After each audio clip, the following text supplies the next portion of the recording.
per our usual, I will be sharing with you data on our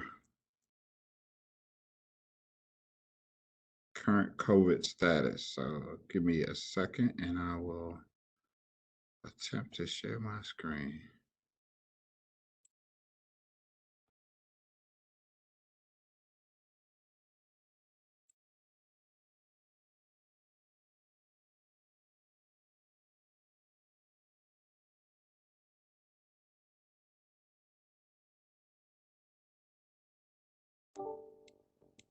Can someone let me know when my screen is up?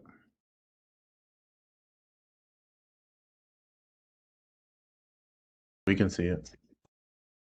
Is it in proper format for display, or is it? If you could just hit the from beginning slideshow. Yeah, that helps. Thanks, Kurt. Yep. Are we there yet? We are not. Okay. All right, let me try something. Forgive me, folks. I am. You have to share the window when you go, and you have to share the window that's showing the actual presentation, not the slideshow, not the presentation. No, I got it. I just have to. For those who don't know, I have 4 screens. So when I select a screen, it is one of 4, and 2 of them look very much alike. Let's see.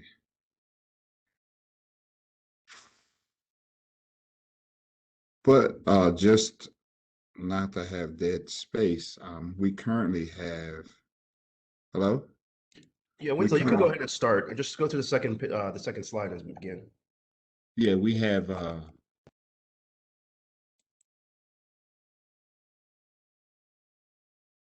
currently no new cases for the month of July. We have 429 folks who have tested positive from the onset of the public health emergency. We have, unfortunately, let me just move on. We have here the percentages by placement type, and it's better displayed here. We have in intermediate care facilities, of all people who were in intermediate care facilities, we have 38% have tested positive. And of those people who have succumbed to COVID, 22.8% lived in ICFs. And of that 22.8%, we have 11.4 that are actually confirmed to have succumbed to COVID. In natural homes, the overall positive rate is 6%, and the percentage of those who died that lived in a natural home is 8.9%, and all of those were confirmed to be COVID positive. In residential habilitation, of all people in residential habilitation, 33.6% tested positive. And of those who expired from COVID, 8.1% lived in rehab with a confirmed positive rate of 5.4%. Supported living made up 22% of all, 22.1% of all COVID positive cases. And of all who expired, 10.6% were from supported living with a confirmed COVID positive rate of 7.2. Overall, 18% of all people who have tested positive at this point. And we have, of all of the people who tested positive, 13% expired, 13.7% expired, and confirmed 8.6 have been confirmed to have expired from COVID.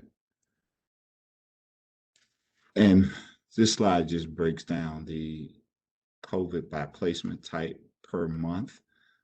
Again, fortunately, we have not had any positive cases in May, June, or July. And ICF, or SAF Supported Living, or Natural Home, we did have one case in host home, but because of the small percentage, we didn't add it to this chart.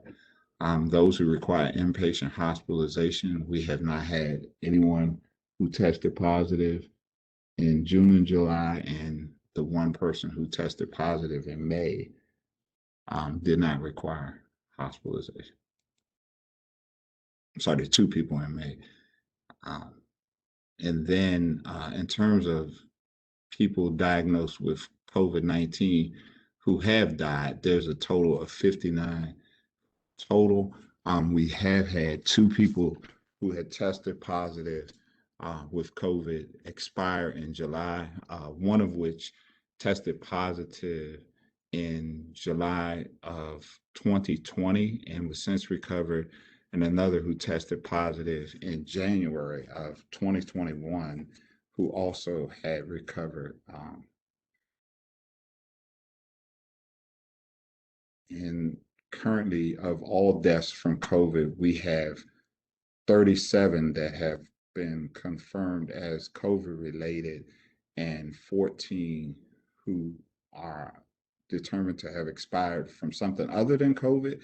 And we have 8 cases pending to determine the cause of death. Currently, we have 697 provider staff, consistent number who've tested positive. 51 of those staff have worked for more than one provider, and unfortunately, 10 staff have died from COVID-19. And in terms of vaccine rates, this number, the date, forgive me, was not changed, but right now we have 75% of those in host homes who have at least one vaccine, 97% in ICF with one vaccine, in natural homes, 58%, residential habilitation, 94%, and supported living, 83%. And overall, as of last week, we have 61% for provider staff, which is up 3%. We're pleased about that. So with that, I will move forward to see if we have any questions that have come in, and I'll end this slideshow. Hello? Yes, we're all able to hear you. Yeah, I just want to make sure because I've got all of these wonderful screens and it just looks like everything but you guys. Okay. So as I navigate back to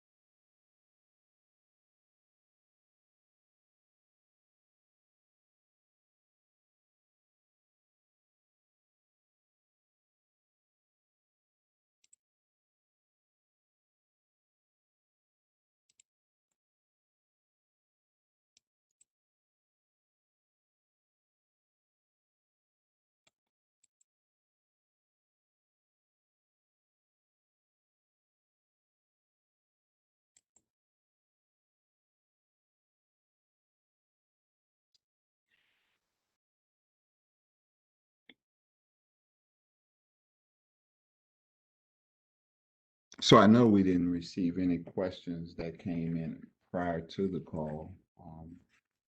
And the chat is open, so we'll leave it open for a brief period. And if we get no questions, then I would assume that no one has any.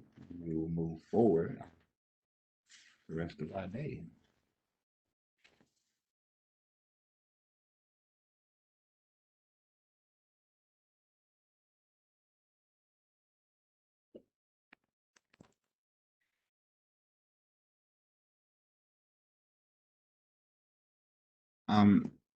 Is DC Health on the call?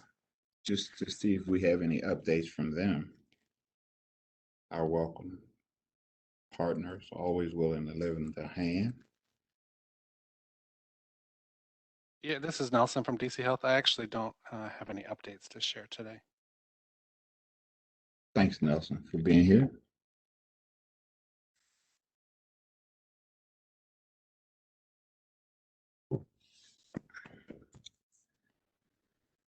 Any update on the retainer payment for day? Have we heard from CMS?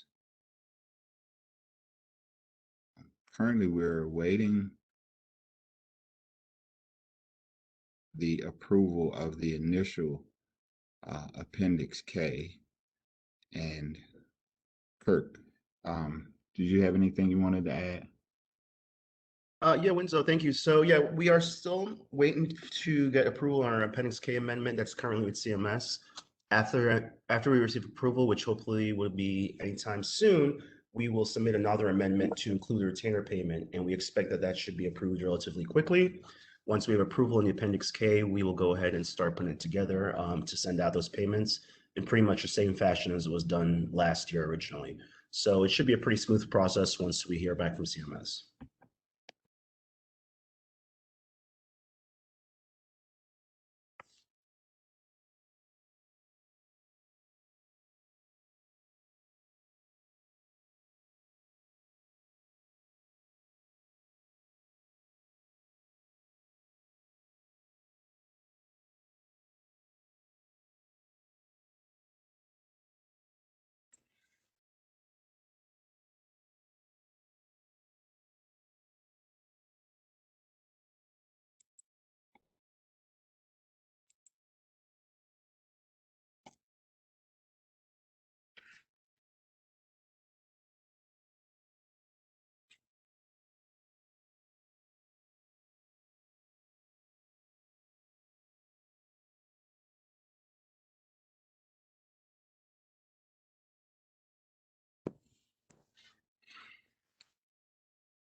What is the status on the updated PPE guidance reflecting changes on eye protection / face shields?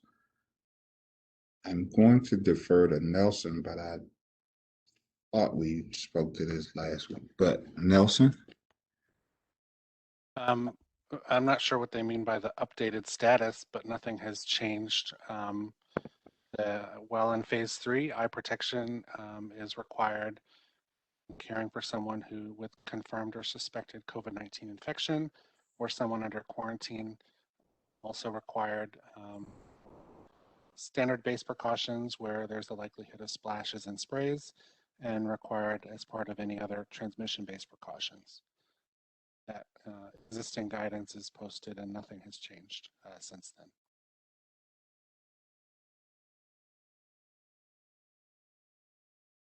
Thank you.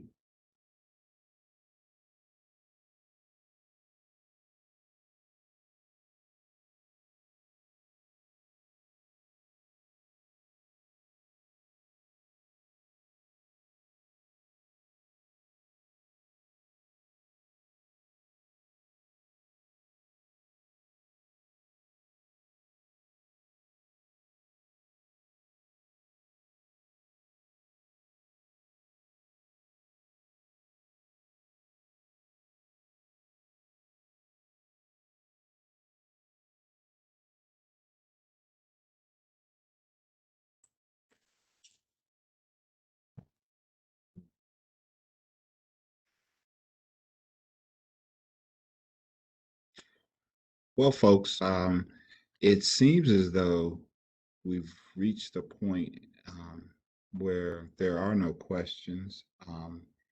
And we, again, as I stated, we haven't received any questions. And,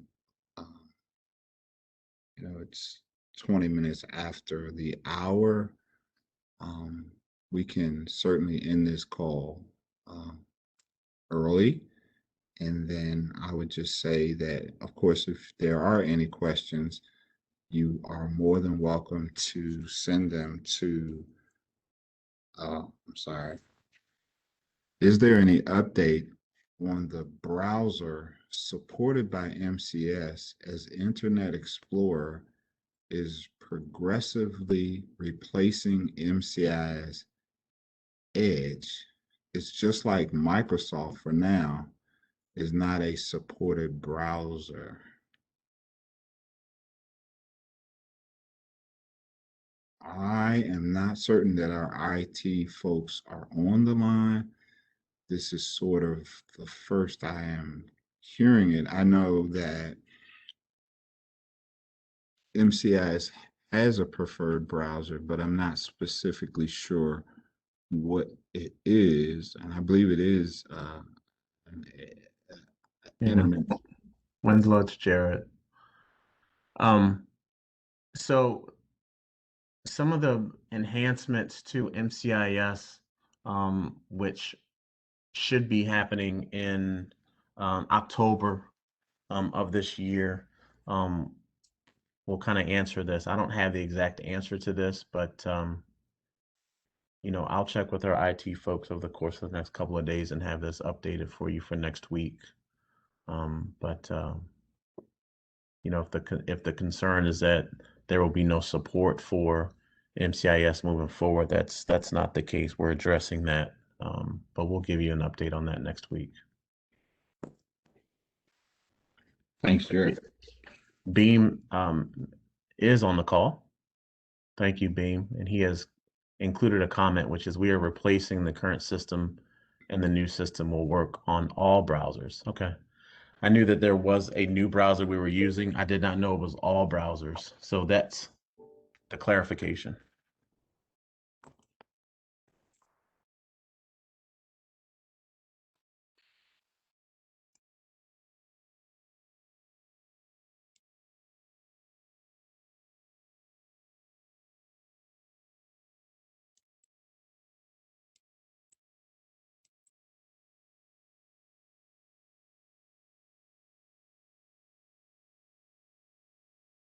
Is there any update on PPE for aerosol generating procedures? I believe Nelson answered this, but I'll defer because maybe I missed something. Nelson, the question is there any update on PPE for aerosol generating procedures?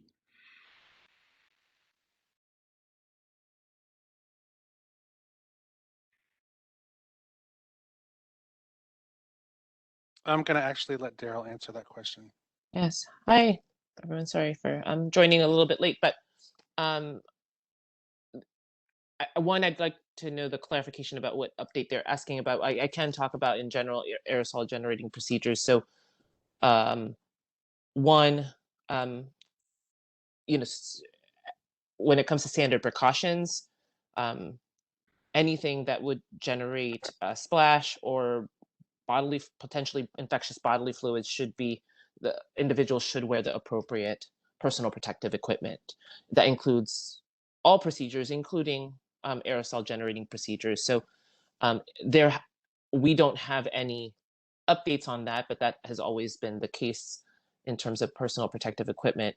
I do want to point out that there is also no changes to the required PPE or transmission-based precautions for individuals who are positive for COVID, suspected with symptoms for COVID, or under quarantine because of an exposure to COVID. That remains also the same.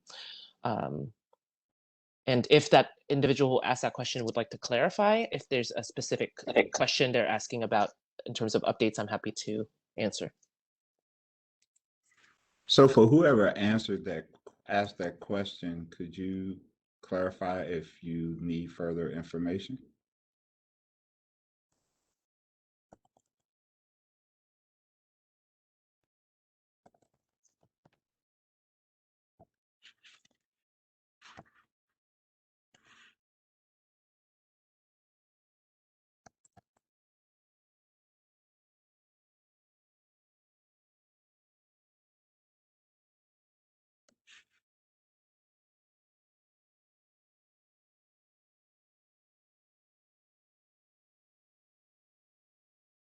If not,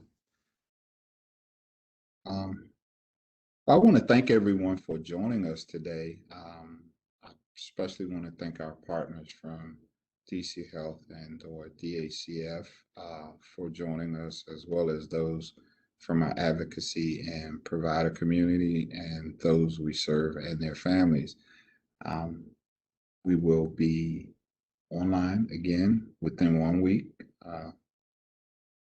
Join us on the 30th, and please submit any questions that you have beforehand, and we'll have the answers for you, or if you join, you can use the text feature to answer questions.